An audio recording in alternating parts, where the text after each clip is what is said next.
Halo semuanya, bertemu lagi dengan saya Mr. Donald Manalu dalam pembelajaran Sejarah Indonesia kelas 12 IPS. Pada pertemuan kali ini kita akan melanjutkan pertemuan kita yang sebelumnya. Jika pada pertemuan sebelumnya kita telah membahas bagaimana keadaan ekonomi, sosial, budaya pada awal kemerdekaan.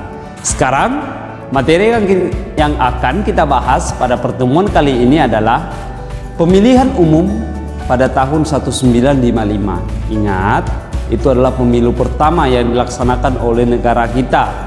Yang kedua adalah bagaimana keadaan ekonomi pada awal kemerdekaan sampai tahun 1965.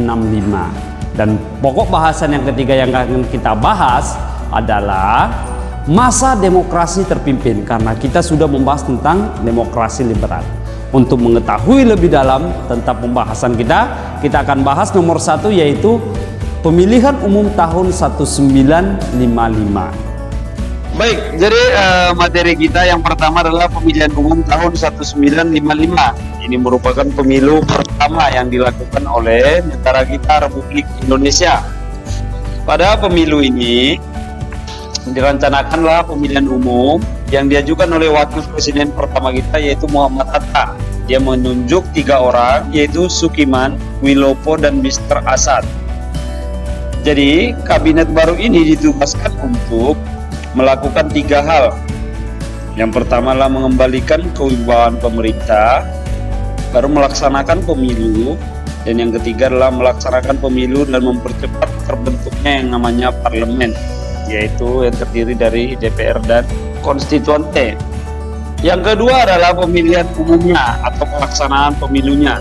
Jadi hasilnya 39 juta masyarakat Indonesia menggunakan hak pilihnya, dan hasilnya ada 4 partai yang keluar sebagai pemenang dalam pemilihan DPR dan konstituante.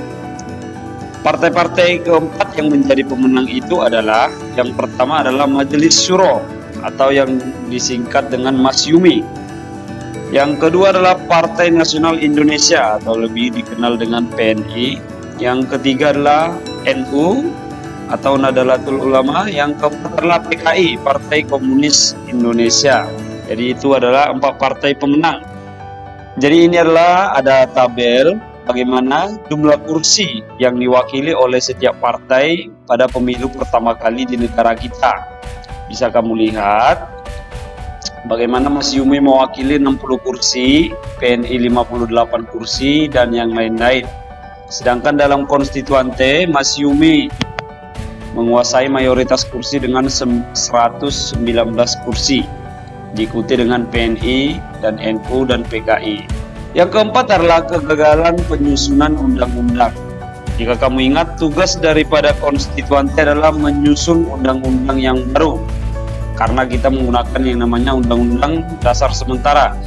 Tapi undang-undang itu tidak kunjung disusun oleh konstituante yang dipilih oleh rakyat, sehingga Soekarno yang sudah didesak oleh Angkatan Darat mengeluarkan dekret presiden 1959 yang isinya adalah tentang pembubaran daripada konstituante itu sendiri, sehingga resmilah bubar konstituante, dan tindakan presiden ini mendapat dukungan dari berbagai pihak atau dari berbagai kalangan masyarakat. Jadi itu dia tadi bagaimana negara kita melaksanakan pemilu pertama pada tahun 1955. Bagaimana pemilihan daripada DPR dan konstituante. Kegagalan konstituante dalam menyusun undang-undang baru mengakibatkan Presiden kita Insinyur Soekarno pada saat itu mengeluarkan yang namanya dekret presiden, yaitu adalah pembubaran konstituante. Dan yang kedua kita akan bahas keadaan ekonomi atau pembangunan ekonomi pada awal kemerdekaan sampai tahun 1965. Yang pertama ada kebijakan yang dikenal dengan nama Gunting Syafruddin, yaitu ini adalah kebijakan yang dikeluarkan oleh Menteri Keuangan kita pada saat itu, yaitu Syafruddin Prawira Negara, di mana untuk menanggulangi defisit anggaran sebesar 5,1 miliar, Syafruddin mengambil tindakan dengan mengubah uang 2,50 menjadi setengahnya, sehingga uang 2,50 ini hanya dimiliki oleh orang-orang kelas menengah ke atas, dan uang setengahnya itu bisa digunakan oleh masyarakat biasa. Kebijakan inilah yang dikenal dengan istilah gunting Syafruddin. Yang kedua adalah sistem ekonomi benteng, yaitu dikemukakan oleh Sumitro Joyohadi, di mana dia mengemukakan bahwa pengusaha Indonesia yang bermodal lemah perlu dibimbing oleh pemerintah atau negara untuk diberikan yang namanya bantuan kredit. Secara bertahap, pengusaha pribumi nanti akan semakin maju. Jika sudah semakin maju, ekonomi negara juga akan berkembang atau bergerak. Yang ketiga, nasionalisasi Deja Pasce Bank. Ingat, Deja Pasce Bank itu adalah bank milik peninggalan VOC Belanda. Kenapa dinasionalisasi? Supaya negara kita memiliki yang namanya bank sentral. Tahun 1951 resmilah dinasionalisasi bank Belanda tersebut menjadi namanya Bank Indonesia, atau lebih kamu kenal dengan BI. Tujuannya adalah untuk menaikkan pendapatan dan menurunkan biaya ekspor serta melakukan yang namanya penghematan. Yang keempat adalah sistem ekonomi Alibaba. Sistem ekonomi Alibaba itu apa? Perhatikan. Ali di sini digambarkan sebagai pengusaha asli pribumi, artinya adalah orang-orang pribumi asli. Sedangkan Baba digambarkan sebagai pengusaha non pribumi, tapi yang sudah kelahiran di Indonesia. Nantinya tujuannya agar pengusaha pribumi dan non-pribumi mampu bekerja sama untuk memajukan ekonomi nasional, bukan saling menjatuhkan. Yang kelima itu ada persaingan finansial ekonomi, atau lebih dikenal dengan FINEK. Nanti bisa kamu lihat di buku textbook kamu halaman 55. Yang keenam adalah rencana pembangunan 5 tahun, atau bisa disingkat RPLITA atau RPLT. Yang ketujuh adalah musyawarah nasional pembangunan. Yang kedelapan, pengambil alihan perusahaan-perusahaan Belanda. Karena ketika kita merdeka, Belanda telah angkat kaki dari Indonesia. Tentu perusahaannya diambil alih oleh negara. Yang kesembilan adalah sistem ekonomi terpimpin. Nanti ada beberapa kebijakan seperti uang kertas pecahan 500 nilainya diturunkan menjadi 50 perak. Sedangkan uang kertas 1.000 rupiah nilainya diturunkan menjadi 100. Semua simpanan di bank yang nilainya lebih dari 25.000 dibekukan, tidak bisa dicairkan lagi.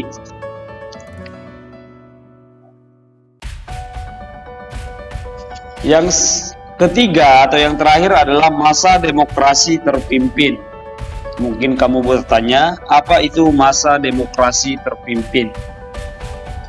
Jadi masa demokrasi terpimpin itu diambil dari kepemimpinan Soekarno dalam memimpin negara, atau kuatnya kepemimpinan Soekarno pada saat itu. Ditandai dengan dikeluarkannya Dekret Presiden 5 Juli 1959 yang isinya ada 3. Yang pertama, konstituante tadi dibubarkan. Yang kedua, Undang-Undang Dasar 1945 berlaku kembali, menggantikan yang namanya UUDS atau Undang-Undang Dasar Sementara. Yang ketiga adalah membentuk MPRS dan DPAS dalam waktu singkat. Jadi tujuannya adalah sisi positif diberlakukannya Dekret Presiden itu. Sisi positifnya adalah menyelamatkan negara dari perpecahan dan krisis. Yang kedua, memberikan pedoman yang jelas, yaitu Undang-Undang Dasar Negara 1945. Yang ketiga adalah merintis pembentukan lembaga tertinggi negara, sehingga kita memiliki yang namanya MPR dan berupa DPAS, selama demokrasi liberal tertunda. Tapi ada sisi negatifnya, yaitu memberi kekuasaan presiden yang lebih otoriter. Ini nantinya berlanjut sampai masa Orde Baru. Yang kedua adalah memberi peluang bagi militer untuk terjun dalam politik. Dengan adanya ini, Angkatan Darat menjadi kekuatan politik yang sangat disegani sampai ke depannya. Yang kedua adalah pelaksanaan demokrasi terpimpin. Masa demokrasi terpimpin diawali dengan dekret presiden tadi dan berakhir pada berakhirnya Orde Lama juga. Jadi kenapa disebut sebagai demokrasi terpimpin tadi? Karena demokrasi ini mengandalkan kepemimpinan presiden kita, yaitu Insinyur Soekarno. Yang ketiga adalah pemasyarakat ajaran Nasakom. Kamu tahu Nasakom apa? Nasakom adalah nasionalis, agama, dan komunis. Itulah yang coba disatukan oleh Insinyur Soekarno dalam satu ajaran. Dan yang menjadi masalah ketika ajaran ini dilaksanakan adalah munculnya PKI atau Partai Komunis Indonesia dalam mendukung ajaran Nasakom ini, dan mereka juga memasukkan ajaran komunis dalam setiap pengaruh mereka. Yang keempat adalah bagian daripada ajaran Nasakom ini ada beberapa. Yang pertama, pembentukan MPRS, pembubaran DPR, dan pembentukan DPR-GR. Yang ketiga adalah membentuk Dewan Pertimbangan Agung sementara. Yang keempat, pembentukan Kabinet Kerja. Yang kelima, pembentukan Front Nasional. Dan yang terakhir, pembentukan Dewan Perancang Nasional atau disingkat dengan Rapernas. Yang keempat adalah pemasyarakatan ajaran Resopim. Kamu tahu apa itu Resopim? Resopim itu adalah singkatan daripada Revolusi Sosialisme Indonesia Pimpinan Nasional. Itu ditujukan untuk memperkuat kedudukan Insinyur Soekarno pada saat itu. Resopim itu dimulai diumumkan pada peringatan proklamasi kemerdekaan kita yang ke-16. Yang kelima adalah pembatasan partai-partai. Pada masa demokrasi liberal, partai-partai tidak dapat melakukan kegiatan politik secara leluasa. Jadi itu dia tadi bagaimana keadaan perekonomian negara kita pada masa demokrasi liberal sampai Orde Lama, dan bagaimana kekuasaan pada masa demokrasi terpimpin. Semoga apa yang dapat disampaikan dapat berguna bagi ilmu kamu. Terima kasih.